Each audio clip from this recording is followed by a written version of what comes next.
सिंघसर शेख सलीम चिश्ती की दरगाह पर पहुंचे सपा राष्ट्रीय अखिलेश यादव, साथ में राज्यसभा सांसद जया बच्चन और डिम्पल यादव भी मौजूद। हजरत सलीम दरगाह पर चादर चढ़ाने और मन्नत का धागा बांधने के लिए पहुंचे। 2012 में अखिलेश यादव ने बांधा था मन्नत का धागा। और यही सबसे बड़ी हमारे हिंदुस्तान की पहचान है कि हमारे अलग अलग जाति धर्म के लोग मिलकर के एक साथ रहते हैं। और जब मैं देख रहा हूँ कोई विदेश से आया हुआ है जो टूरिस्ट दिखाई दे रहा है, कोई भारत के दूसरे हिस्से से आया है और यहाँ के अपने लोग भी हैं, न केवल एक स्थान है जो सम्मान की तरह देखा जाता है बल्कि एक हमारे आपके जीवन में खुशहाली लाने का भी है। बहुत सारे लोगों का जीवन यापन यहाँ से चल रहा है। आज धार्मिक रूप से एक स्थान तो है ही है, सलीम चिश्ती साहब की जो दरगाह है वो तो एक है ही पहचान और सदियों से पहचान रही है, लेकिन इसके साथ साथ आसपास के लोगों का जीवन यापन, उनको घर परिवार को चलाने का मौका मिलता है। एक स्थान ऐसा बना है जो धार्मिक हिंदुस्तानियत और लोगों को जोड़ने का है, एक दूसरे के साथ आने का है। खुशी है इस बात की आज मुझे मौका मिला। SIR मुद्दा है और आज जहां हम SIR की चर्चा कर रहे हैं, भाई बाबा साहब भीमराव अम्बेडकर जी को भी हम लोग याद करते हैं कि उन्होंने जो संविधान दिया, उस संविधान की वजह से हम हक और सम्मान मिल रहा है। संविधान की किताब पीडीए के लिए किस्मत की किताब है। संविधान की किताब किस्मत की किताब है और वो किस्मत की किताब अगर हमारे बीच न होती तो न जाने क्या क्या हम लोगों का सामना करना पड़ता। हमने देखा कि कई बार वो लोग जो वर्चस्ववादी हैं, ताकतवर लोग हैं, वो हमारा और आपका अपमान करते हैं। पीडीए के लोगों का अपमान किया है, यहाँ तक कि जूता तक फेंक दिया गया कोर्ट में, सुप्रीम कोर्ट में। यहाँ तक की घटनाएं हम लोगों को सुनने को मिलती है कि चेहरे पर न जाने क्या क्या लगा देते हैं और कितना अपमान हम लोगों को सहना पड़ता है। इसलिए संविधान की किताब पीडीए के लोगों की किस्मत की किताब है। ये हक सम्मान के साथ साथ हमें साथ चल करने का मौका देती है। यही है जो हमें आरक्षण देती है। मान लीजिए अगर संविधान नहीं होगा तो आरक्षण नहीं होगा, संविधान कमजोर होगा तो हमारा लोकतंत्र कमजोर होगा। और तमाम वो लोग लोकतंत्र को कमजोर करने जाते हैं जो एक तंत्री लोग हैं, मन विधान से चलना चाहते हैं, संविधान से नहीं चलना चाहते हैं। हम सब मिलकर के आज जब SIR की चर्चा हो रही तो हमें अपना बोर्ड बनवाना है। न केवल बोर्ड बनवाना है, बोर्ड कटने से बचाना है, बोर्ड जोड़ना है। और जहां इलेक्शन कमीशन का काम होना चाहिए, ज्यादा से ज्यादा लोगों को वोट देने का अधिकार बने, वोट उनका बन जाए, वहीं हमें देखने को मिलता है कि SIR के बहाने ये वोट काटना चाहते हैं। ये तो पहली बार सुनने को मिला है कि संविधान से बनी हुई संस्था वोट बनवाने से ज्यादा वोट कटवाने की चिंता कर रही है। और मैं तो कहूंगा एक एक नागरिक को जागरूक होकर के वोट बनवाना चाहिए। अगर वोट नहीं बनेगा तो हमारा संविधान कमजोर होगा, लोकतंत्र कमजोर होगा। इसलिए SIR जब हो रहा है तो हमें आपको अपना वोट बनवाना है। देखिए, इंडिगो की फ्लाइट से समझ लीजिए, अगर उद्योगपतियों को ताकतवर करोगे तो इसी तरह फेस करना पड़ेगा आपको। 2012 में मुख्यमंत्री उद्योगपतियों को अगर आप ताकतवर करोगे तो वो सरकार की भी नहीं सुनेंगे।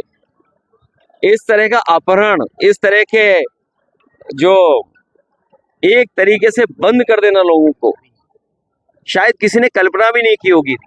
कोई घटना हो जाए बात अलग है, लेकिन अगर कोई जानबूझ के कर रहा है तो अपनी ताकत का एहसास सरकार को दिला रहा है।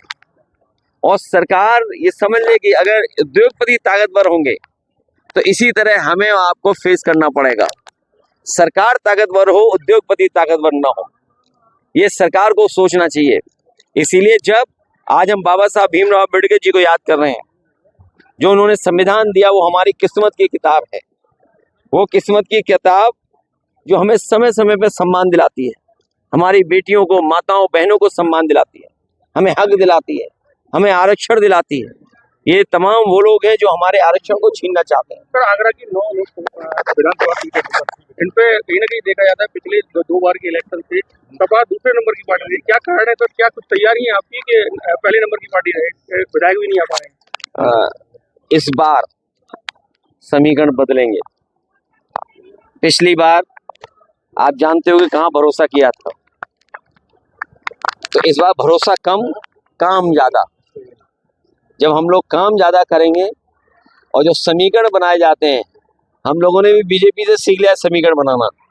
इसलिए समीकरण बना करके जो जनता की सेवा करता होगा, सर्वे करवा करके उसी साथी को हम लोग मौका देंगे। और मैं आज कह के जा रहा हूं आपको, आगरा की पहचान दुनिया में है अपने पेठे की वजह से, ताजमहल की वजह से, दरगाह की वजह से और यहाँ के लोगों का जो हुनर उसकी वजह से। जो हुनर यहाँ के लोगों में है, चाहे वो इनले का काम हो, चाहे और जो चीजें करते हैं यहाँ पर, उसकी वजह से जो पहचान है।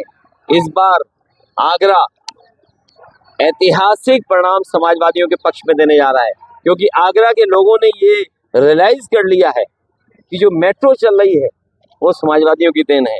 वो आज भी दिल्ली लखनऊ वाली डबल इंजन वाले आगरा लखनऊ एक्सप्रेस वे से भी अच्छी सड़क नहीं बना पाए। ये जगह जहां हम लोग खड़े हैं, इतिहास ये बताता है, पानी न होने की वजह से उन्हें राजधानी बदलनी पड़ गई। बताओ यमुना का हाल क्या है। यही देश के बीजेपी के लोग क्या कहते थे, बिहार से गंगा बह करके जाएगी बंगाल। मैं उन्हें कहना चाहता हूं कि इस बार उल्टी गंगा बहने जा रही है। लोग याद कर रहे हैं कि यमुना साफ हुई क्या नहीं हुई, गंगा साफ हुई क्या नहीं हुई। और ये तो बड़े अपने वैसे धार्मिक लोग हैं, कहते हैं कि आचमन लायक तो यमुना बना दी है। आप बताओ किसी घाट पे कोई आचमन कर सकता है? और आगरा आते आते तो भाई पानी को भी नहीं पहचान पाओगे, नाले जैसा दिखता है। तो नाला लगता है हमें।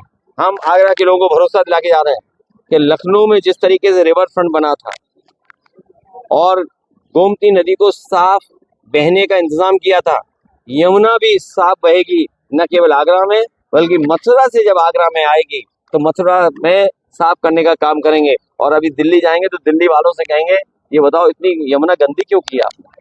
इसका मतलब ये हुआ कि दिल्ली वाले सबसे ज्यादा गंदी करते हैं यमुना। जो गंदगी आ रही है वो दिल्ली से आ रही है। इस बार आगरा के लोग सब गंदगी सफाई कर देंगे। 2012 में मुख्यमंत्री के तौर पर फतेहपुर सीकरी आए थे, आज आए हैं, और अब कब मुख्यमंत्री के तौर पर आना होगा? जब आप बुलाओगे और जब बनाओगे। और मैं तो समझ रहा हूँ ये अखबार वाले हमें ही बनाना चाहते हैं। तो ये भी बड़े दुखी हैं। 27 में क्या लगता है? ये बहुत दुखी हैं। 27 में क्या? कोरोना के बाद से इनका वेतन नहीं बढ़ा, ये बहुत परेशानी में है। ये सच्ची खबर दिखाना चाहते हैं, लेकिन इनके ऊपर बैठे लोग इनकी खबर काट देते हैं। देखिए देखो सर हिला रहे हैं, जो बात मैं कह रहा हूँ वो सच है। तो इसलिए इस बार अखबार वाले भी मिलकर के हमारी सरकार बनाने जा रहे हैं। धन्यवाद है, बहुत धन्यवाद।